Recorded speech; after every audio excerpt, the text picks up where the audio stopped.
Hi, welcome to the Sifu Mimi Chan Show. Thanks for joining the conversation.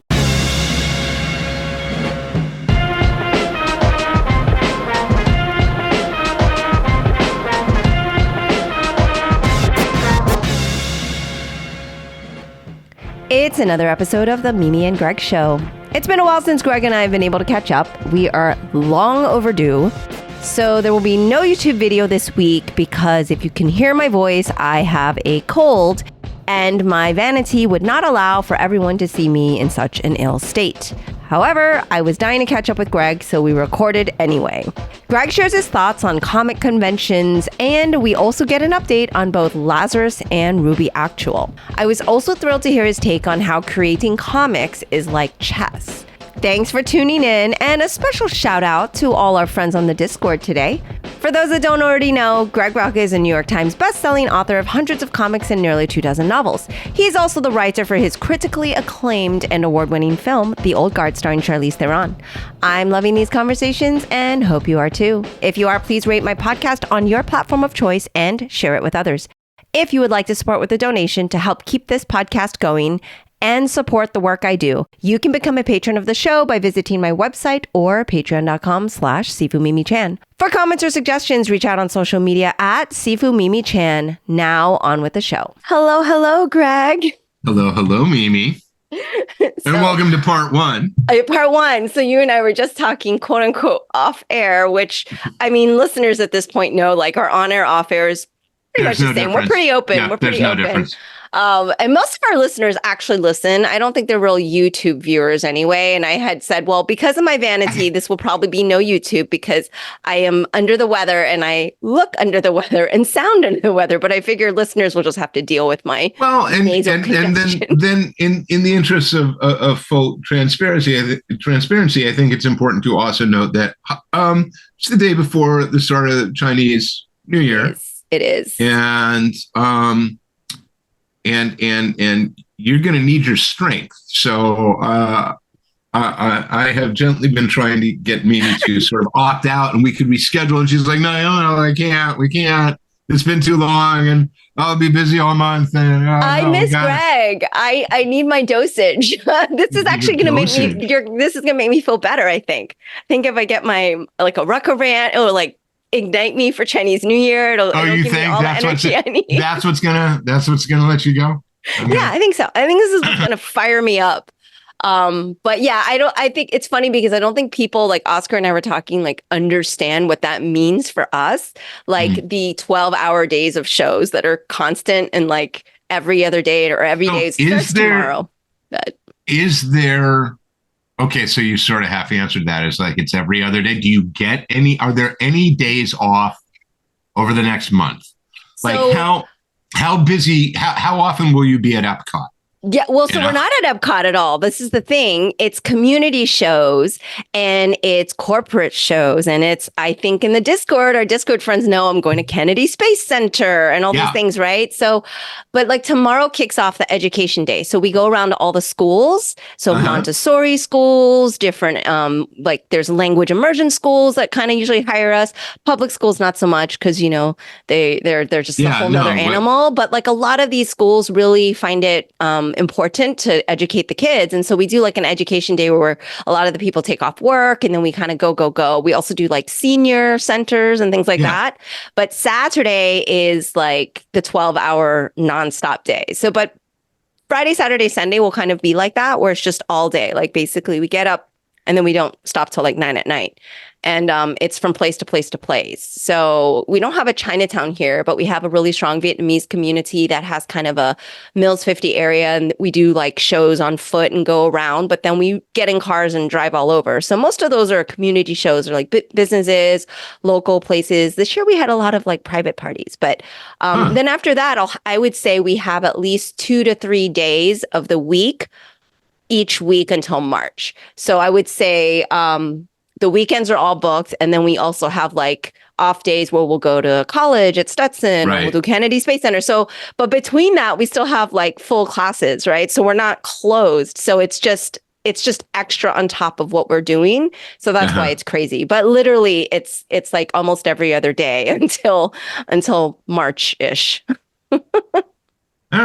Well, I mean, I suppose that bodes well for the new year that you will, you're going into it strong and active Yeah. and in the community. I mean, these are good things. It is. It is. I think being the year of the dragon, and it's so unfair to the other animals, but the I dragon know, but gets to be the it coolest. just sounds cool. It is does. coolest. It is. It is the coolest. Like, look, if I am all look, I am fine for year of the rat, year of the rabbit. That's all. They all get their they all deserve their due. Right. A dragon. I know. I mean, you're the dragon. Like, maybe even if you had a year of the unicorn, right, dragon some would other still, mythical creature, yeah, but dragon is would, still the dragon. Yeah, you got it. I hear you. It's the king beast in the mythology. And it is. So yeah.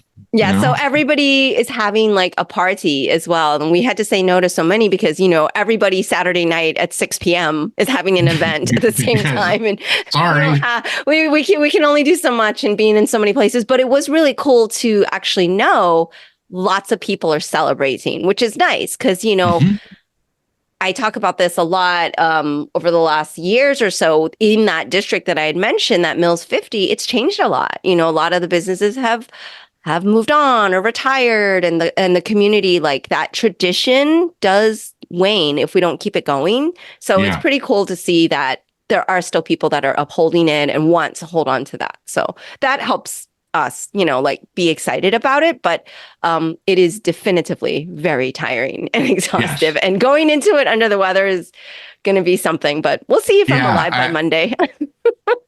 Yeah, that's the part where I'm kind of like, maybe more hydration and some putting your feet up is in order. I know. But instead you want to sit here and talk to me under the misguided apprehension. I miss you too, but the misguided apprehension that what you need is a Rucka rant that will energize you is not. No. I'm going to put a poll out on the Discord. I think the listeners will be like, yes, Rucka rants. God, no. The problem is I don't know that I would have my feet up if I weren't talking to you. So to me, I think this is actually more relaxing because that's exactly it. Because if we weren't doing this, you would find some other thing that needed to be done. Yeah, that's right. That's why I said, actually, this is more relaxing, is talking to you. And maybe what I'll do is I'll just shoot him a note to Oscar and say, like, make her lie down. Yeah. They give her the tranquilizer and then she just falls asleep. I know. Well, I just saw Cully at MegaCon, so that added a little to the crazy because it was like the pre-show before all our shows. Because of course, I can't just go to MegaCon and sit on a panel and just talk to people, whatever, right? I have to put on a full production. Well, and I imagine you grabbed some interviews while you were there too. I didn't actually. Really? It was too many people, and it was. People just didn't feel as accessible at MegaCon. I have to say it was my first year there. I have to say in terms of cons, it's just everyone was so at a distance. Like the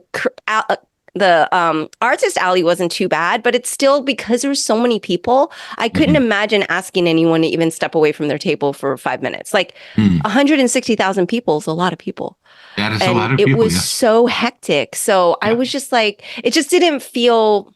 Even with Cully, I saw part of his panel and then he came in before mine started just to say hi. But I got to spend time with him the first day, just at his table hanging out for a little because it was Thursday. It was Thursday at 5, so it wasn't crazy, but it was still already crazy. So I was there was just no time. So, and it was weird. I was a little disappointed in the comic lineup because there's none of my friends were there other than Cully. So yeah, I was I don't know anybody here.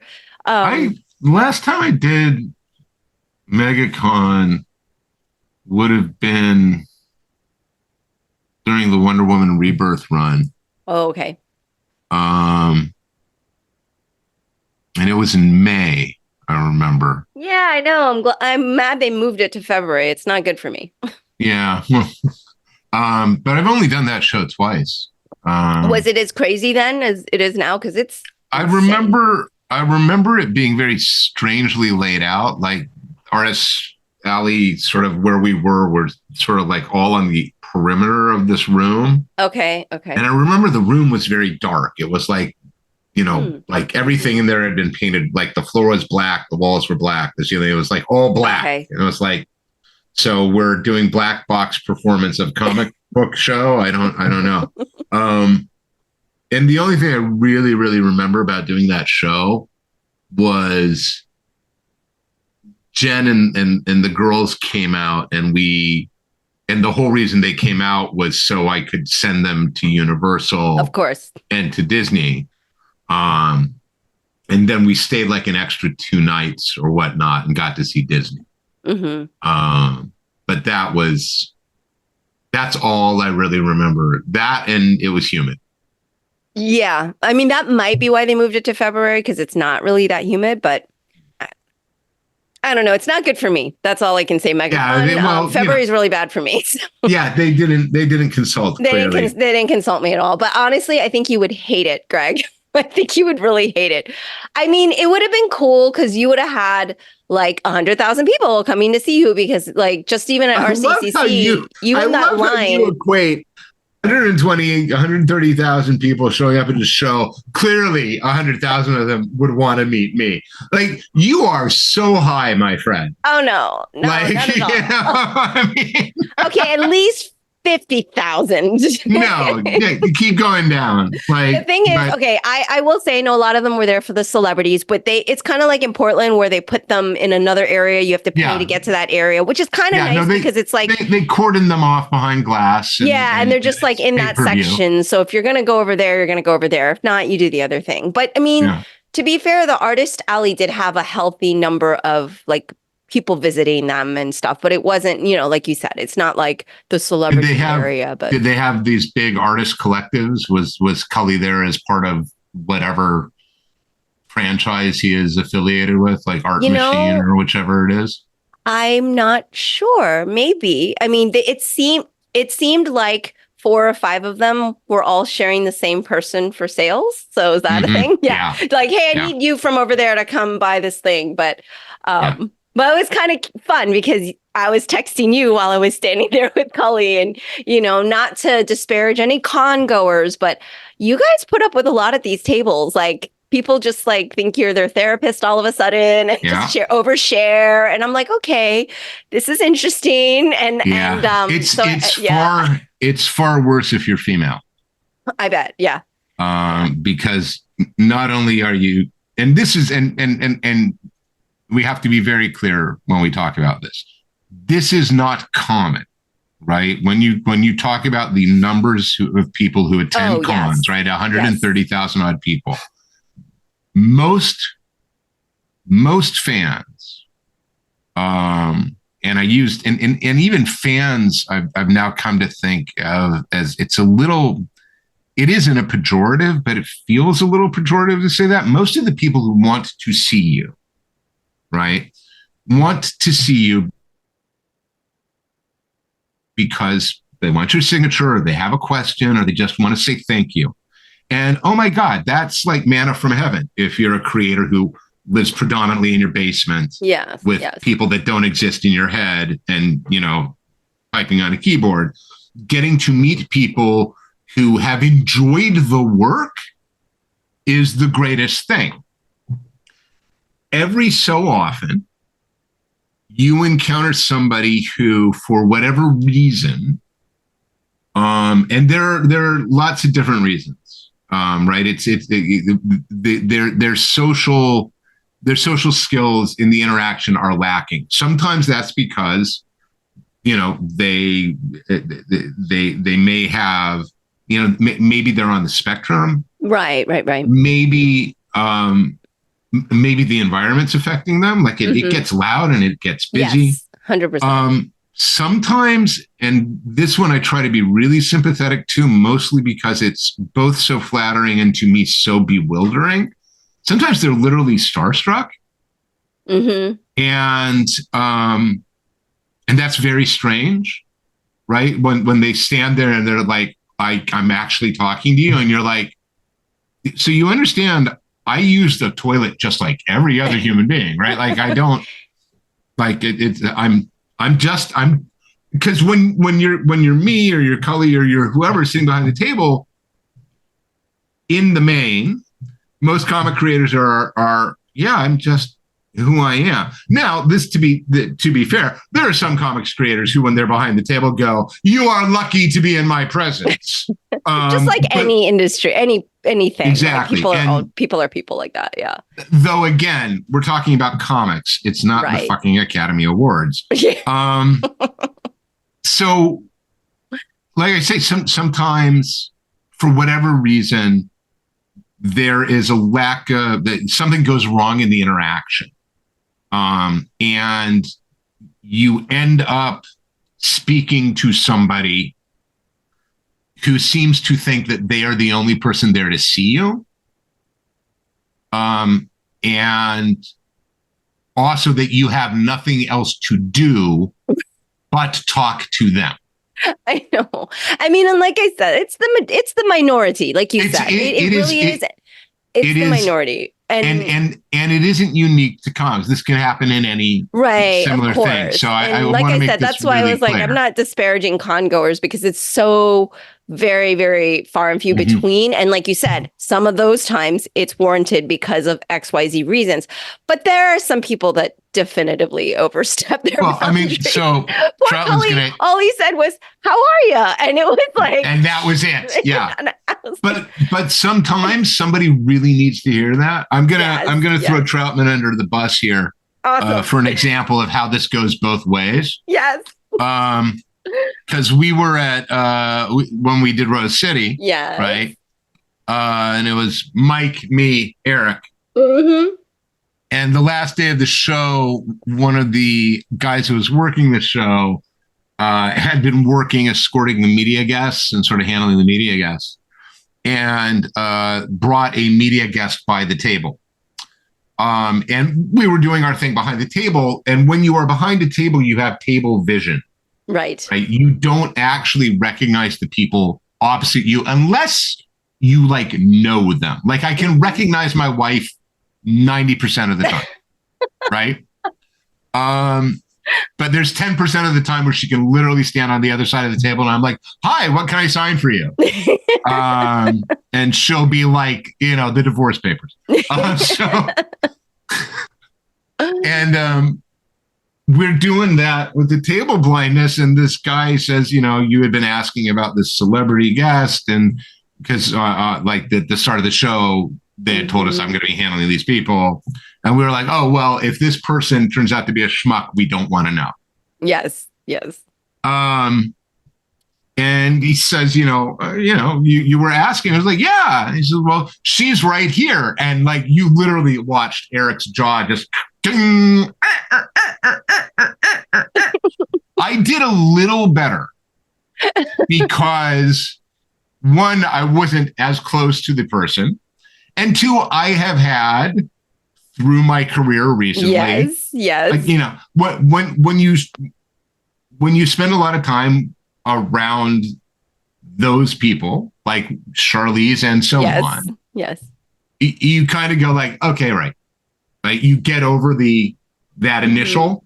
Mm-hmm. But yeah, for a moment there, we were both like, and vapor locked. Just did that thing where, and it was the exact inversion of what happens. Now, we both snapped out of it long enough before we were like, let us tell you our life story.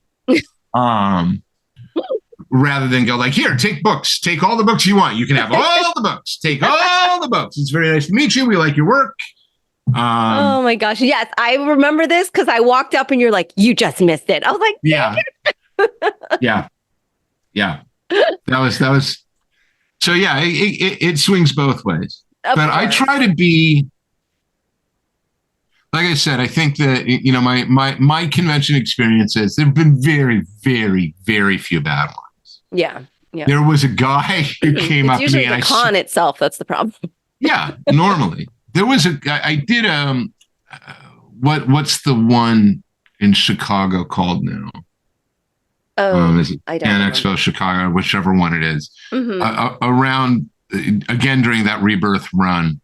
Mm-hmm. And I Oz Donald, who's, the moderator Yes. on the Discord and my dear friend. And Oz had come out from New York because he knew, not incorrectly, I was going to need backup at the table. And because during the Wonder Woman run, I was signing a lot, right? People were into that run.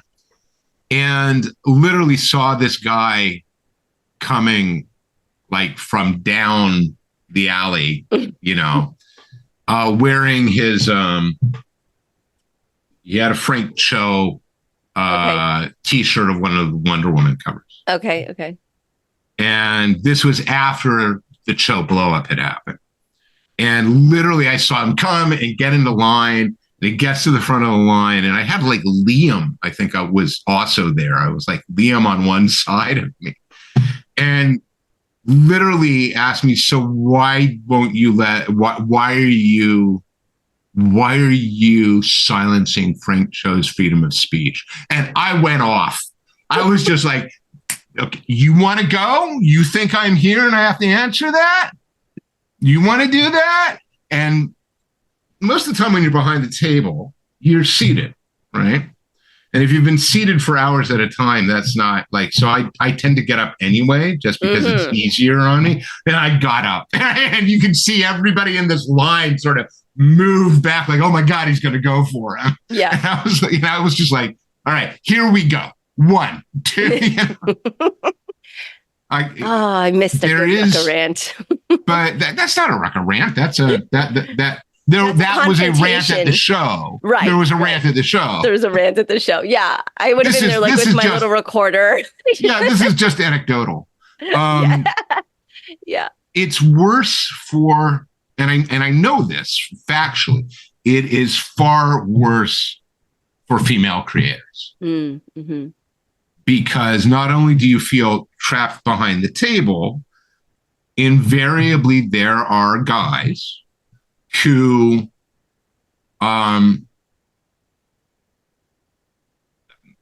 who again, it's like, well, you can't lead. Mm-hmm. Yeah. So I can do, and I've seen it, when Jen was doing conventions, it would happen to her regularly. And I'm pretty certain any other female creator you talk to will have similar stories. Oh yeah. Of just I get it. Yeah. And been there. and that's one of those things, honestly, where I feel American conventions in particular, and we've talked about that, and I've talked about why I don't like doing American conventions. I think American conventions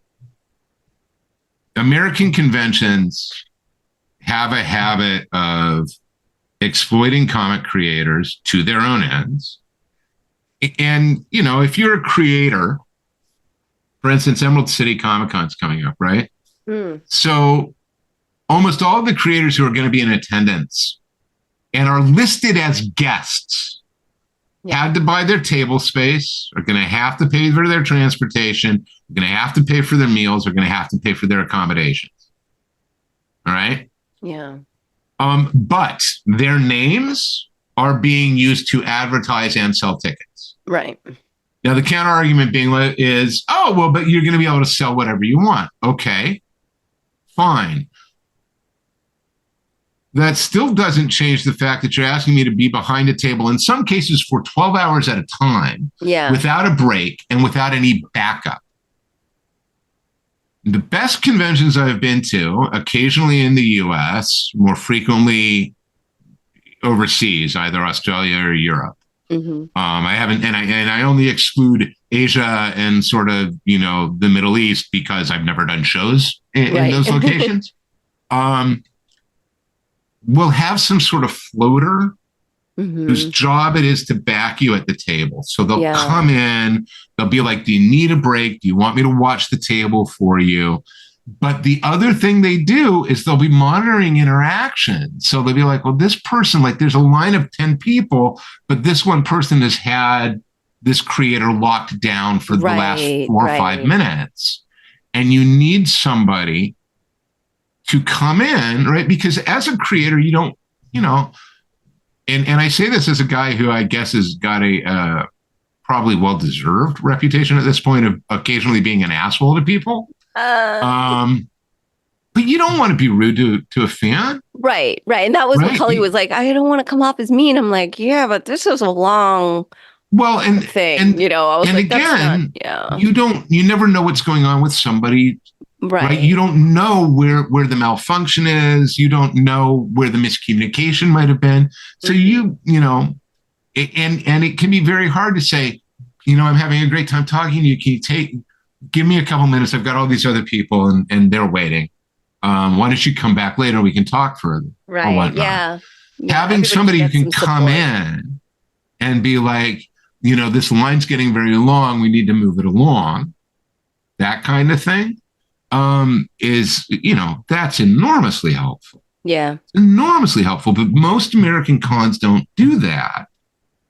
And because they don't do that, you have now given rise to these artist cartels and these blocks, right? Where in theory, the artist, hands over all of these responsibilities to the cartel management, and the management then takes a cut, but they arrange everything and so on. And then we saw this week, I'm opening the Discord, I forget the name of it. One of them, like a whole slew of creators just came off of one of these. I'm trying to remember what the name of the group was. Did you see this? No. This is the first time I'm hearing it put like this, but it makes sense. Yeah, I mean, cartel, maybe that's not the best way to put it. But I get the meaning, because it's kind of like, no, you guys should just be afforded some help anyway, and now someone's capitalizing on that fact in a sense. Cadence Comic Art, right? An art dealer. Okay. You can find this. There's Heidi McDonald did a thing at the Beat on this. This was 3 days ago. This was on the 5th. But apparently, like in the previous week and a half, a whole slew of artists have left Cadence because it looks like there has been some sort of financial malfeasance there on Cadence's part, taking commissions on behalf of artists, but not forwarding money. Potentially selling art and not giving the artists their cut as opposed to the commission that Cadence might be taking. I don't know the details of it.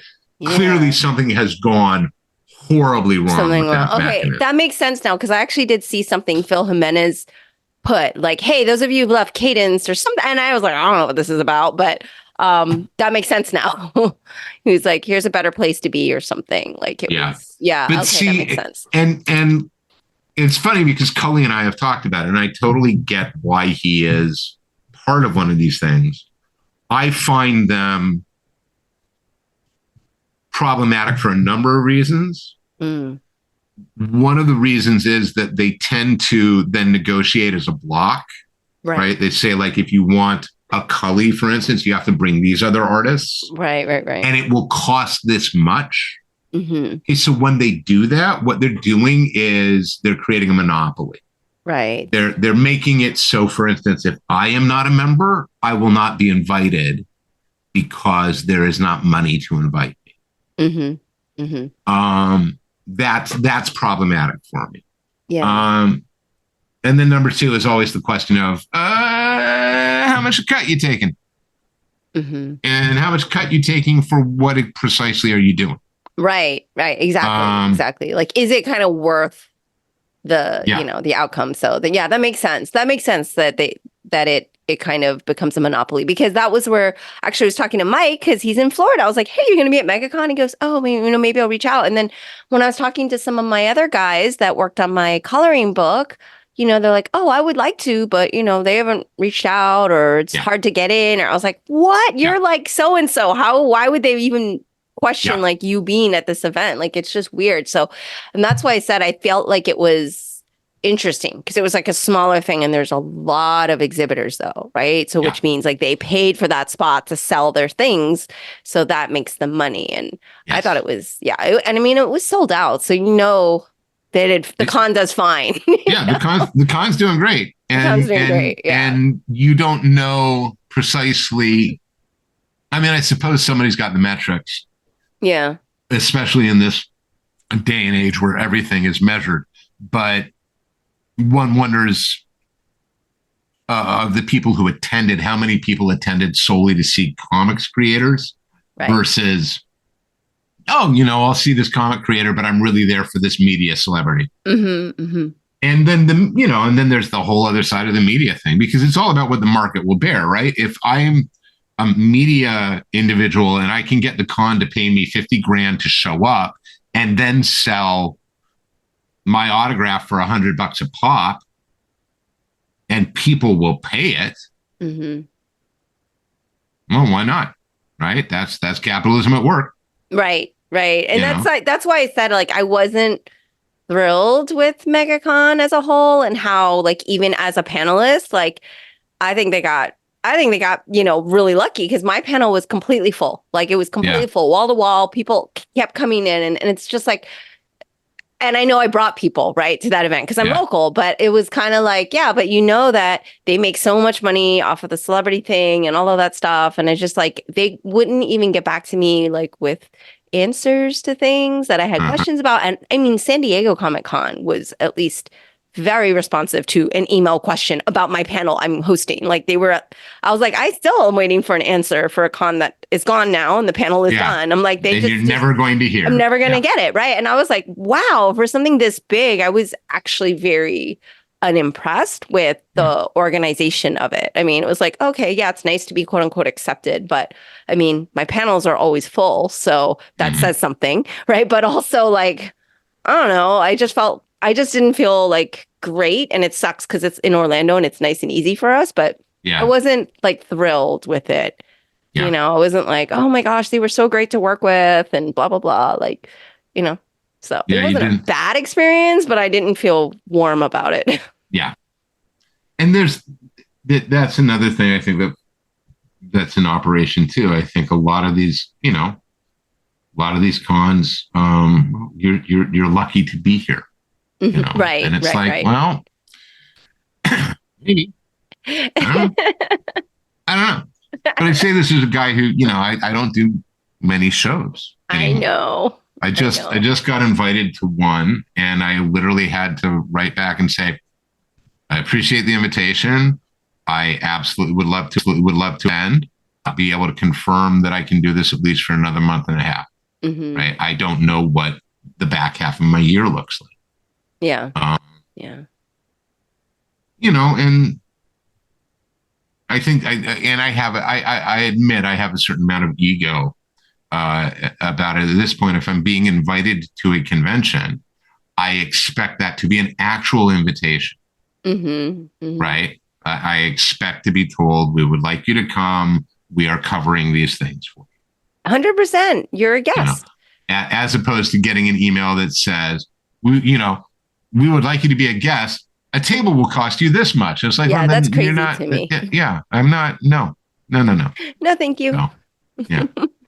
Oh, well, I don't think I don't think I'm going again to one this year, but you never know with me. So. You never know. No, you're not going to come back to Portland in the fall.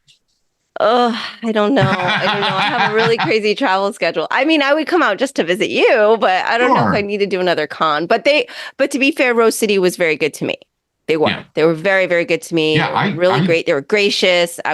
They were great. So to be fair, I had a good time at Rose City. Good. So, well, it was like a reunion too, and everybody was there. Fun. It was fun. It was that's what I mean. I felt at Rose City, like every table I went to, I'm like, I'm friends with this person, or I know this person. It felt very fun. Really, the only people MegaCon, and I'm like, I don't know anybody here. Which is very strange, actually, when it's your hometown con. Though I would have thought, I mean, the only people we were missing in Rose City really were Michael and his wife Kelly. Yes, that would have been the icing. But he's a little harder to nail down these days. Yep. I need to get on the project management for Michael like I am on Cully. You need to get on the project management for Cully because he and I are going to be talking tomorrow. But well, he told me by Sunday the inks for 2 would be done.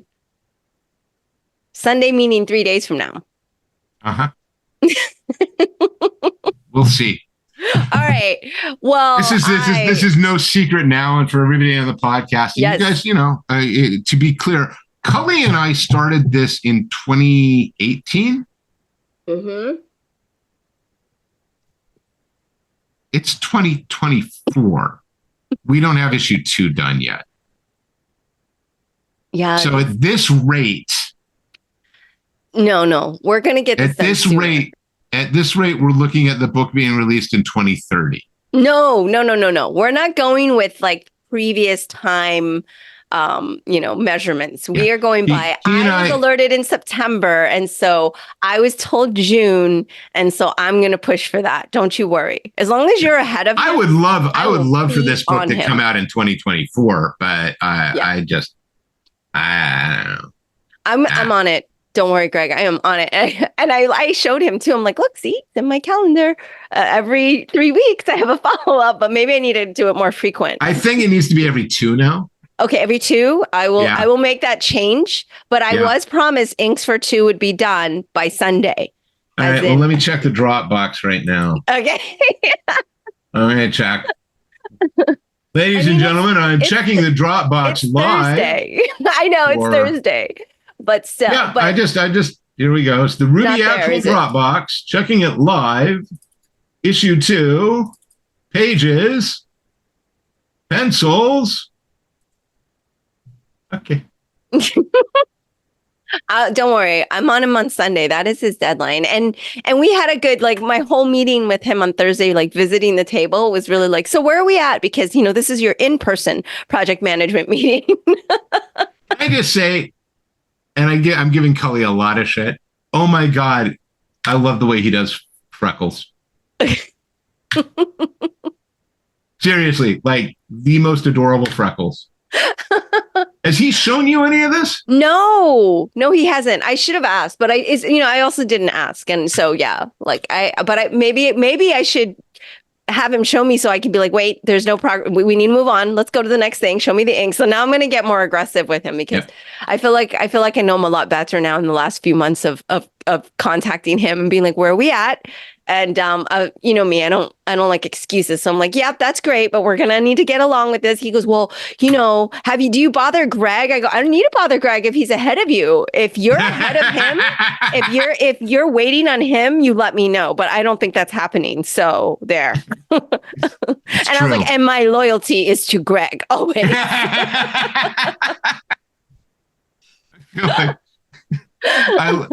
I love Cully to death. Yeah. But yeah, there's a piece of me that's this is actually the trap of creator ownership. And, Michael has fallen prey to it. I've fallen prey to it. When you're working for a DC or a Marvel, this book comes out monthly. If you can't meet it, they'll find somebody who can. Mm-hmm. These days, that's less the case, but it used to be absolutely that if you couldn't deliver, they would find somebody who could. And then you get off of that train when you do creator ownership. And it's like, wow, I have all the time in the world to do this. And the problem is, of course, that you're like, okay, it rewires your brain. Mm-hmm. And it isn't active. It isn't that you, I think, you're like, I can procrastinate now. What it is that you approach, it allows you to approach the work differently. Yeah. Yeah. And because you're approaching the work differently, you tend to, I think, be more critical of the work. I see. Right. And so you move away from,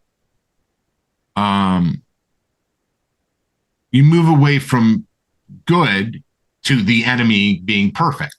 Mm-hmm. Right. And if it's not perfect, you won't let it go. And it's like, but you're never going to get there. Exactly. So. It's always going to be, which is why you need a taskmaster like me to push the needle so that the goalpost doesn't keep moving. There you go. Yeah. Lock it down. I'm locking this down. No, I am sure that this is going to get done this year. Cully made the mistake, when we were in the car together and I was like, now's the good time to announce. I'm like, Greg, do you know what Cully has done? He has invited me to project manage this and asked for my assistance because he has no idea what he has done. But I think, I think He may well come to regret it. Yeah, well, but we're all going to get a really great comic out of it, everybody. So audience, listeners, you can thank me. I don't know if it'll be really great, but it will be a lot of fun. Yeah. It will be a lot of fun. Okay. It is lots of freckles, apparently. Yeah. Oh my God. Yeah. like, oh my God, the freckles are amazing. So. Yeah. But that brings up a good point with your, like, you've done the DC thing, you've done the Marvel, you've kind of been in that grind, and it's like there's so much love for creator owned, but then this is the, like you said, the downside where you can get in this vicious kind of cycle of like, oh, well, now I want it to be, and then the pressure builds, with something like Lazarus, where it's just on this pedestal for so many of us, and then we're all like eagerly awaiting, and it just like, it makes it, I would imagine it makes it harder and harder to get it done. I mean, it can. I don't think, I can't speak for Michael on it. I know that I was thinking about the next issue that I have to script. Mm-hmm. And I'm now thinking very seriously about what ends I have to tie off by the end of the series and what ends I don't need to. And for spinoffs? No, just kidding. I doubt it. But there are certain questions that need to be answered, right? And there's this big cast over the course of, the equivalent of now 50, almost 60 issues. And some of them we have to answer, and I think some of them we don't. But now it's a question of economy of space. It's like, I have this much room. What am I going to answer and how? And I had thought, keep going back and forth on this. I had thought initially I was going to need about 13, 14 issues to land it. Then I tried to convince myself I could do it in 12. And now I'm back to 14. Okay. There's a piece of me that's thinking like, or maybe 13, but with 13 being like double sized or something. Okay. I don't know. Still working on it. What I need to do is sit down and actually write like my list of everything that has to be accomplished, and then things that would be nice to accomplish. And then go. The wish list. Well, honestly, we're sort of at a point. This is one of the things that I love about comics, but this is where it comes around to bite you, right? I love comics because, in a way, working in comics is like playing chess, right? There are only so many moves, right? Now, there's an enormous number of moves available when you start, right? But as you progress, it contracts until you're like, well, it has to be these things, right? If you have, 200 pages left to tell this story, and those 200 pages are broken up into, or let's say 240 pages left to tell the story, right? So that's 10 issues. They're broken up into 24-page chunks. Okay. There is only so much you can do on each page. Right? Right. So as you proceed towards the end, your options, narrow and narrow and narrow and narrow and narrow until conceivably, God willing, all goes well, you hit page 240, and that page is the page it had to be. Right. And when you're at the start, right, you're in this ballooning phase. You're going out, and now we're coming back down. And it's like, okay, I need to make sure, as I am running out of pages, effectively, that I have a list of everything that needs to be done. Okay. In my mind, because I know nothing of writing comics, but that would actually help me, right? Because it makes it a little formulaic. It makes it a little bit like, okay, I know I have to get this done. It puts it in like some sort of like formula for me. Like for me, that when you explained it like that, I was like, ooh, structurally. Yeah, see, and that's one of the things I love about it, right? Because structurally, it gives you your arena. You know, this is the room you're in, right? But the flip side of that is how much can you get in there without, you don't want to you don't want to over cram it, right? Right. There are moments and beats in the story that, and you'll hear writers talk about, let it breathe. You want to let it breathe. You want to let the art breathe, right? But what we're saying is give it room, right? You want to have, and Michael and I don't tend to do splash pages, right? Like if you go through all of Lazarus, I think you can count the number of splashes and double page spreads on one hand at this point. Yeah. We don't tend to do that. The way we tend to let the narrative breathe and slow down is by dropping into these no copy beats and sort of pulling into close-ups or into tableaus, where everything goes still for a moment, and the moment has an opportunity to land before the next moment begins. So, like I say, I mean, there are great things about having a structure. There are also problems about having the structure. Of course. Especially because, like you said, when the world is so big. Yeah. And then it's like, which pieces of it do we not have closure with, but like, no, like, oh, well, that's just ongoing and we're okay. This is why I like novels. As an accomplished novelist yourself, like I love epilogues because I'm like, ooh, I get a little snippet of the extra, a little story, a little like what happens in the future or what's next. And yeah, I read a lot of rom-coms these days and it's like second epilogue. I was like, yes, second. Wait a minute. More epilogue. Give me more epilogue. Oh my God. I was like, well, maybe they could have just done a second book at this point. But yeah, but I see what you mean. That actually is really interesting the way you just described it for me. And I'm sure we've touched on it before, but it actually makes a lot of sense. And like I said, knowing nothing about it, I was like, oh, that actually helps me structurally. But that's also why I think so many comics probably, especially those that have kind of that, there's so much going on, has trouble sticking the landing, right? Because it can get away. Or even like TV shows, right? You're like, oh, they couldn't stick the landing because they started off great and then they didn't figure where they were going at the end and they were trying to wrap it all up and it felt rushed or sticking the landing. And you miscalculate the room you have, right? So and you can tell, especially in these days of, streaming television of 8 episode, 10 episode, 13 episode shows, right? Yeah. Things trying to get into the space.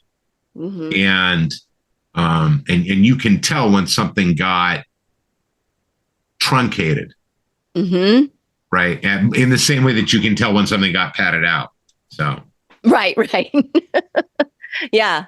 Yeah, I mean, it's definitely not easy for sure, which is why it's such an accomplishment when it's done well. I have every confidence anyway, so I know it's going to be great. I am glad you have confidence. I do. You haven't let me down. That's why. Yeah, that just means there's more opportunity for failure in the future. So. Well, going back to the quote unquote celebrity thing, because I worked in film for a bit and maybe because of that, but I don't think so. I think it's just always been me. It's like, yes, people go on TV, that's great, or films and quote unquote what celebrities are. But like for me, I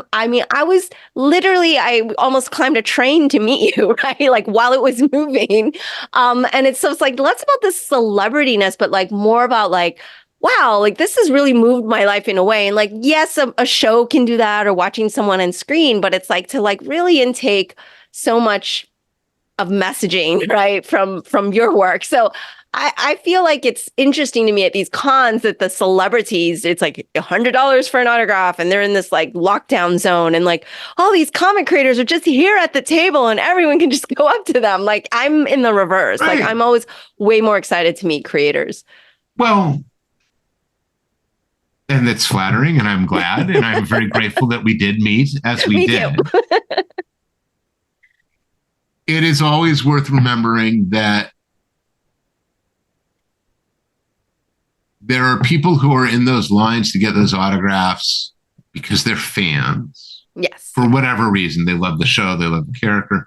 There are always people in those lines who want to meet celebrity because, and this is the same thing, I guess, for a creator, it just has the remove, where they have been given something by their work or by a portrayal, or they have seen something in that actor or actress that has spoken to them very deeply and very profoundly.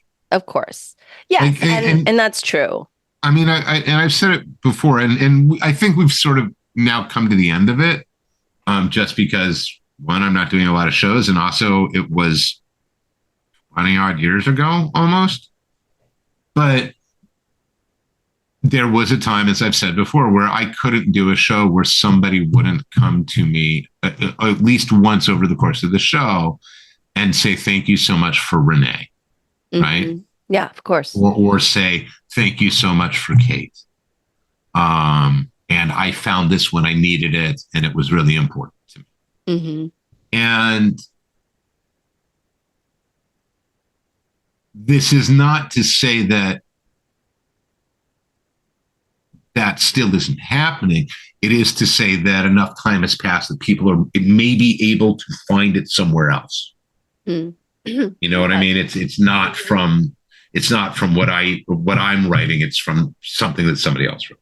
So I think personally, though, like the celebrity thing, I think it's great for, like you said, the fans and everything. I think what resonates for me personally is if they use that platform then for good, right? Like if they're advocating for voting rights, or, you know, like I see a lot of these celebrities and they're the ones I really respect and I would like to talk to or meet because they've done all these other things. Or, you know, of course I respect their shows if it's about representation and all of that. I mean, I'm not saying I don't like love celebrities. I'm just saying I don't know that I would pay $100 to be in a line to, like, you know, for 3 hours or whatever. Like these con-goers are so dedicated. It's kind of amazing. But I mean, I can say I've been so fortunate, mostly because of you and all of your friends in your network. But like, there's only a few times when I've been like, okay, I'm going to have this interview. Oh my gosh, here we go. Like, please, you know, internet, don't film me now. Like, and I just had Jim Lee on the show, and that was pretty exciting, right? Because he's, you know,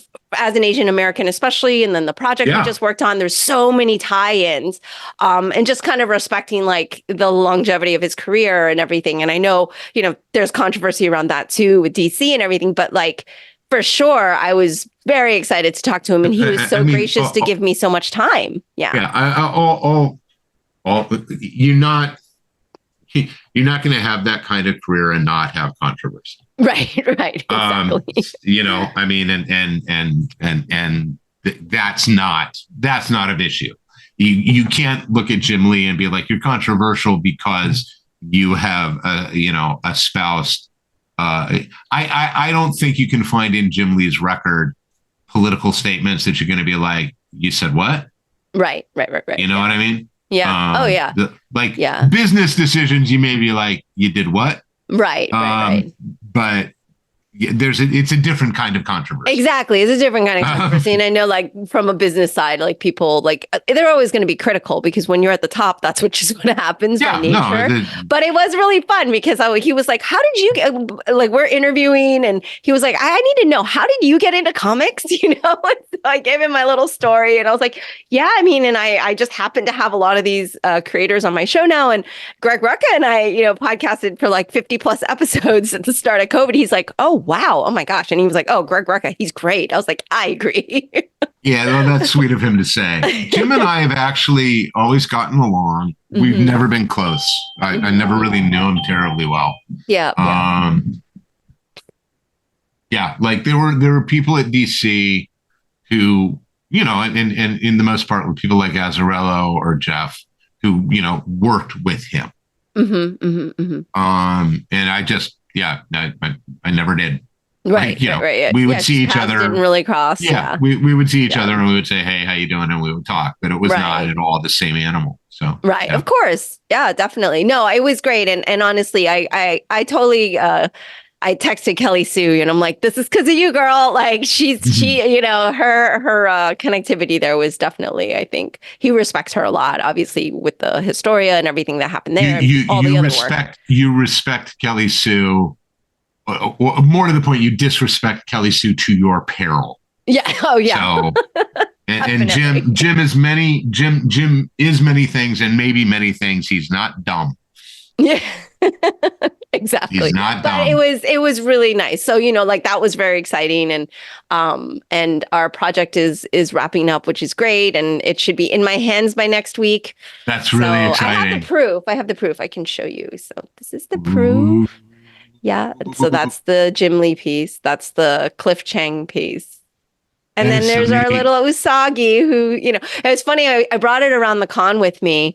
And I think it was Joyce Chin or somebody who was near Cully was like, is that like really like Stan Sakai? Really? I'm like, I would not forge Usagi onto my book. I was like, no, yeah, Stan Sakai gave permission and drew this for me. Like, yeah, that's really him. I would never like forge Stan Sakai. Oh my gosh, like the horror. But it's so exciting. We're so excited. So I'm looking forward to my copy. Of course, obviously. 100%. So well, it's always good to talk to you. It's great to talk to you. Everyone misses you, hearing from you. And I am very much hoping we get to resume regularly scheduled broadcasts after you are through the mayhem of after I'm through if I survive, being that I have this head cold and I don't know. You will survive. Every year I go, oh my gosh, am I going to make it? You'll make it. Yeah, I think I can't do MegaCon again next year. It's just too close to Chinese New Year. It almost killed me because, I was like trying to be perfect and everything. It was just too much. So, but everyone loved it. So it was nice. And it was nice to see Cully. So that was nice. So that was the benefit. That was nice. Yeah. And, make sure he's on for Ruby Actual. Like, that's really the main thing. I'm like, I am here on behalf of Craig by proxy. I was like, he's texting me right now. But yes, it's lovely to see you. Say hi to Jen and the fam and Marlo. I will. Yeah, Marlo there's a whole story there. Oh, gosh. Okay. We'll catch up on that. She has recovered. So she's okay. Okay. Yeah. We'll talk about it next time. Yes. Until next time. Happy New Year to you. Thank you. Happy New Year. Thank you. Health and happiness and all good things. Thank you. You too. All right. Bye. That's all for today's episode. Thanks for listening to The Sifu Mimi Chan Show. Please subscribe and rate my podcast on your platform of choice and leave a review. You can become a patron of the show at patreon.com/SifuMimiChan to help keep this podcast going. Follow me and interact on social media at Sifu Mimi Chan on Instagram or Facebook.